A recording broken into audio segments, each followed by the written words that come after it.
From the roof of the Aria parking garage, next installment in this series, beginner poker players think that position is always better.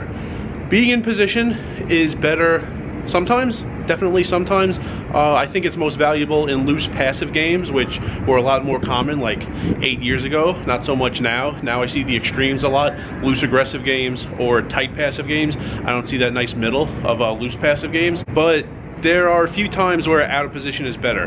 When there's an absolute maniac at the table, going all in all the time, playing hands blind, it's better to be on that player's right. That player is going to do what he's going to do every single hand no matter what.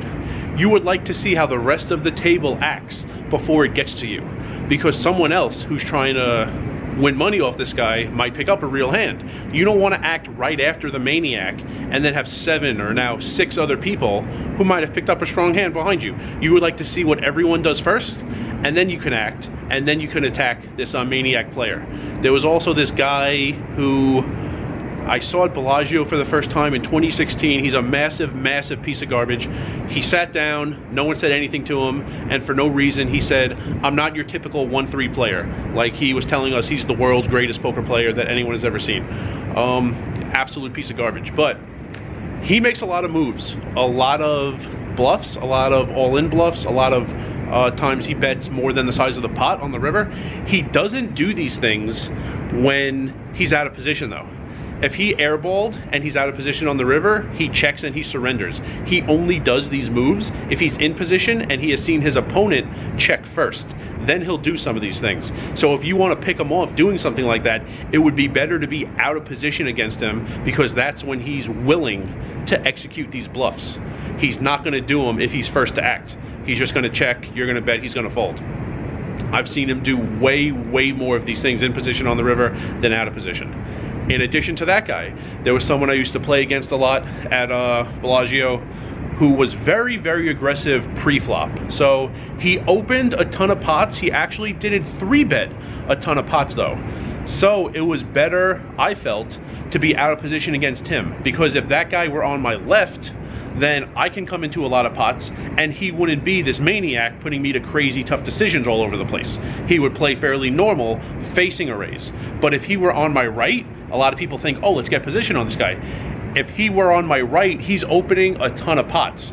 He's also very aggressive on the flop and on the turn. On the river, he didn't do crazy things. I saw him bet pre, on the flop, we call it a C-bet. On the turn, I call it a double barrel. I saw him go pre-flop, flop, double barrel for $100 a ton of the time. He's going to put you to tough decisions when he's on your right and you're in position on him. If you were out of position against him, he plays, what you would call fairly normal.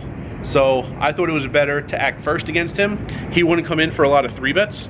So he would fold to your raise sometimes. He would call your pre-flop raise sometimes and then act accordingly after that. And it was easier to know where you were in the hand. It wasn't as volatile as actually having position on him. It was you were going to take a lot more swings having position on him than being out of position against him. So yes, there are definitely times where being in position is better in loose passive games. You're in control a lot. You have the betting lead all the time. You can control when bets go in and the sizing. But there are definitely times, if you're paying attention, where out of position can actually help you. And there are times where even against a player who I want position on, I don't want to be on his exact left, on his immediate left. I would like a few seats in between us. Similar to that maniac example I gave earlier, where you get to see what other people do. I would like to see what a few people, 2 or 3 people at the table do before it gets to me. I don't want to be on his immediate left, act accordingly, and there's still the entire table left to act. So there are definitely times I like being somewhat across the table from someone else, even if I want position on that player. So immediate position on someone's immediate left sometimes is good, but definitely not always. There are definitely times to be across the table, or even sometimes to be out of position against somebody. Yeah, I got it at the stadium in May.